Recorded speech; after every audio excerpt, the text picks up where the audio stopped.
Olha, eu já estou aqui com a doutora Zanetti Gan Sanches, que vai conversar com a gente sobre zumbido no ouvido. Ela é otorrinolaringologista, professora da Faculdade de Medicina da USP, diretora-presidente do Instituto Gan Sanches, presidente da Associação de Pesquisa Interdisciplinar e Divulgação do Ouvido e autora do livro Quem Disse que Zumbido Não Tem Cura. Muito obrigada por ter vindo, doutora. Obrigada a você. Esse assunto é muito importante, até porque mais de 28 milhões de brasileiros de todas as idades estão com um zumbido no ouvido. E Novembro Laranja é a campanha nacional de alerta ao zumbido, organizada pela Associação de Pesquisa Interdisciplinar e Divulgação do Zumbido pelo Instituto Gan Sanches, que é o primeiro centro latino-americano totalmente especializado em zumbido. O zumbido pode ser um alerta para identificar quem pode vir a sofrer perda auditiva se não tratar. Então, é um assunto que a gente tem que prestar atenção, tá certo? Isso, certíssimo. Agora, zumbido no ouvido é generalizado, né? Então, existem vários tipos de zumbido? Vários tipos. As pessoas comparam o que ouvem com apitos, com chiados, cigarras, cachoeiras, etc. Então, tem várias descrições, né? A gente tem alguns sons aqui para o pessoal que está em casa já se identificar. Vamos ver, então? Vamos Porque eu acho que vai ouvindo. ser uma super parte prática. Tá, então vamos lá. A gente tem, por exemplo, o abelha. Pode ser. Isso? A pessoa pode sentir isso e não ser uma abelha. Não, então, não ser uma abelha de verdade, Tá. exatamente. É um som que está lá dentro do ouvido da pessoa. Pode ter um zumbido de aparelho elétrico. Pode, ó. É isso mesmo? tiver, um apito. Um apito? Um apito? Não deu. Olha aí. Ah, Imagina, a gente está ouvindo uns segundinhos. Imagina aham, isso o dia tempo inteiro. todo. Uma cachoeira no ouvido. Aí. Olha. Chiado. Chiado, que é um bem comum também aí. Aham. Uma cigarra. Cigarro é outro que é bem comum. É, que faz esse barulhinho quase elétrico, né? Isso, exatamente. Um grilo. O grilo também tem pausas, não tem? Também, Olha. aí, ó. Mosquito. Essas variações. Imagina, um mosquito Gente, real que já é loucura. irritante. Eu não imaginava que a gente podia sentir tantos zumbidos diferentes, né? São várias opções realmente. Mas o que é importante é que qualquer tipo de zumbido, independente do som ou independente do tempo de duração, ele é um sinal de alerta para o ouvido. Eu acho que é isso que a população precisa se atentar. Então, o corpo é muito inteligente, né? Faz parte da natureza lançar alertas precoces. Então, a presença do zumbido, em 90% das vezes, quer dizer que alguma coisa está acontecendo no ouvido, que ele pode estar sendo agredido e que pode resultar uma perda de audição. E como é que a gente faz, assim, sentiu o zumbido, procura um otorrino? Isso, procurar o otorrino quanto antes. Por exemplo, uma coisa que acontece na vida de quase todo mundo. Vai numa balada, numa festa, num casamento, música alta, bastante tempo, acaba saindo com um zumbido no ouvido. Todo mundo acha que isso é normal e não é, né? Isso, apesar de ser comum, já é o primeiro alerta de que as pessoas estão com o ouvido sensível para aquele tipo de som naquele volume. E esse zumbido acontece por quê? Na maior parte das vezes ele está sinalizando que tem célula no ouvido trabalhando a mais, que pode estar sobrecarregada, porque tem célula trabalhando a menos porque foi agredida. Então, para a gente, zumbido é sinal de agressão, agressão ao ouvido, e a gente tem que sair procurando quem é que é o agressor. Você trouxe um ouvido gigante Trouxe, aqui pra sim. gente entender como é que funciona, Vou né? colocar aqui no colo, pode Apesar ser? dele ser bem pequenininho. O ouvido, essa parte que a gente está acostumado é o visível, né? A gente tem a orelha, tem o canal do ouvido onde produz cera, e vale a pena lembrar que cera não é sujeira, cera é proteção do ouvido. Então, é importante as pessoas também mudarem essa ideia de que cera, não sendo sujeira, a gente não tem que sair se preocupando em tirar com cotonete, com haste flexível. A ideia é que é proteção e que a gente deixe ela lá quietinha e só limpe aquilo que o ouvido já está acostumado a tirar. Então, essa que eu acho que é uma coisa importante para a população saber. O tímpano, né? Isso aqui é a parte que a gente, como médico, consegue ver. Mas tem uma parte encoberta, escondida aqui, que é a parte mais importante aqui do nosso processo de audição. Então, todos os sons que entram aqui são transformados por esse caracol aqui em onda elétrica. E aí sim vai lá para o cérebro e a gente entende aquilo que o ouvido ouviu. E o zumbido normalmente é célula daqui do ouvido que foi agredida, está funcionando menos. E aí isso gera uma tentativa de compensação, ou seja, novas células vão começar a trabalhar a mais. Então o zumbido é o ritmo acelerado de célula viva trabalhando a mais para tentar compensar as células que foram agredidas. E os zumbidos diferentes indicam possibilidades de doenças diferentes relacionadas ao ouvido ou não?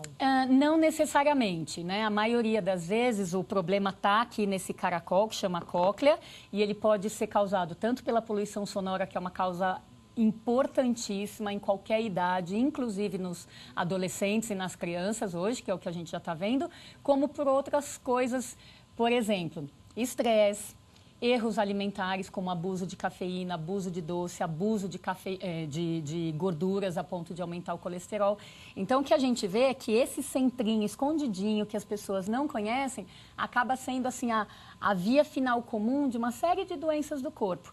Pressão alta, diabetes, colesterol alto, isso tudo pode ir estragando as células do ouvido. Então, o zumbido é aquele sinal precoce de que fala, ó, escuta, tem alguma coisa agredindo. Vamos dar uma geral nesse ouvido e na saúde de um modo geral para a gente descobrir quem é o vilão da história e poder minimizar o quanto antes essa agressão. Então essa agressão provoca um dano para o ouvido, mas essa agressão é um aviso do restante do corpo. Claro, exatamente. Uma coisa fácil de comparar é com as pessoas que têm pressão alta e sentem aquela dor na nuca. É bom? Não, é desagradável, mas aquela dor na nuca é o aviso de que a sua pressão pode estar subindo, né? Então, coitado é de quem não tem a dor na nuca, como aviso, e a pressão vai lá para cima sem você saber. E as principais causas do zumbido, então... Tem a ver com problemas do ouvido mesmo, a poluição sonora, erros alimentares, estresse e com problemas de fora do ouvido, como pressão alta, diabetes, colesterol alto, etc. Bom, se a pessoa não cuidar e não prestar atenção nesse zumbido, que é um alerta, provavelmente ela vai continuar complicando o restante da sua saúde. Agora, em relação ao ouvido, o que é que pode acontecer? Ao longo do tempo, se não tiver tratamento, daí a pessoa pode começar a perceber a perda de audição. Então, perda de audição, ela é famosa historicamente, todo mundo sabe disso. Só que a questão é que se você ficar esperando a perda de audição ser percebida no seu dia a dia, ter dificuldade de conversar com as pessoas ou falar ao telefone, é porque a perda já evoluiu. E a ideia hoje é a gente valorizar o zumbido como um sinal precoce. Peraí, eu vou checar o meu ouvido antes de eu começar a perceber a perda de audição, né? Porque 90% das pessoas, quando tem o zumbido, a perda já existe, só que elas não percebem. Perda de audição é reversível? A gente pode voltar a ter uma audição melhor uma vez perdida? Ótima pergunta. Alguns tipos de perda são reversíveis, sim, e por isso que é um dos motivos que a gente toca fogo nas pessoas, fala, vai procurar o seu otorrino de confiança logo para aumentar a chance de reversão. E algumas, infelizmente, são muito difíceis de reverter. Você falou dos adolescentes, eu me lembrei que eles ficam o dia inteiro com fone no ouvido, né? É muito comum hoje. Aqui no Brasil nem tanto, mas se a gente vai para outro país, as pessoas andam de fone de ouvido o tempo inteiro, em todos os lugares. O tempo inteiro. O tempo inteiro, e é impressionante. Isso pode prejudicar? Não só pode, como prejudica. O que a gente está vendo agora, nós estamos terminando uma pesquisa aí, já vimos 160 adolescentes de 11 a 17 anos. Para nossa surpresa, olha, a gente fala que a população, de um modo geral, tem 17 a 20% de zumbido, de um modo geral. Nos adolescentes, a gente viu 34% de zumbido, né? Então, é muito mais do que a gente fala para a população. Quer dizer, tem alguma coisa acontecendo e o fone de ouvido é uma das possibilidades mais prováveis. A outra é o celular, tá? Então, principalmente gente que tem zumbido numa orelha só, quando a gente vai checar, usa celular bastante e usa mais naquela orelha, né? Então, é bom variar, usar em uma, passar para outra? É bom alternar, é bom trocar o que for possível de fala por mensagem, de texto. É bom usar o viva voz, então você tira o contato da onda eletromagnética direto do ouvido, coloca aqui. Esse contato da onda eletromagnética também prejudica? Então, essa é a causa mais recentemente descoberta de zumbido, mais recentemente comprovada, né? Porque ela é antiga. Mas o vínculo entre, estrago de ouvido, principalmente de um só, por onda eletromagnética, foi comprovado exatamente nessas situações. Ouvidos sensíveis de gente que usa muito celular numa orelha só. Dani, Eu quero que você volte pra gente falar mais sobre o ouvido, porque agora eu tô assim impressionada, porque a gente dá pouca importância. Exatamente. Porque acha que tá aqui, tá, e vai. E é incrível, né? E essa parte do alerta do ouvido e depois o que a gente pode fazer para cuidar desse ouvido, para manter a audição saudável lá no final, é muito importante aprender hoje. Exatamente, com certeza. E eu acho que a mídia normalmente foca as questões de saúde que dão risco de vida. O ouvido não dá, mas o ouvido compromete demais a qualidade de vida. Por isso que eu acho que vale a pena mesmo a população saber mais sobre o assunto. Com certeza, eu te convido para voltar mesmo. Te agradeço, viu? já está aceito. Vou ficar feliz. Olha, a doutora Tani Gansanches é otorrinolaringologista, professora da Faculdade de Medicina da USP. Ela é presidente da Associação de Pesquisa Interdisciplinar e Divulgação do Zumbido. É uma das responsáveis pelo Novembro Laranja. E tem mais informações no site www.institutogansanches.com.br ou então no www.apdiz.org.br. O telefone é 0 operadora 11 30 21 52 51. Adorei. Foi um bate-papo bem importante aqui. Obrigada. Obrigada. Até a próxima, então, tá bom? Tchau.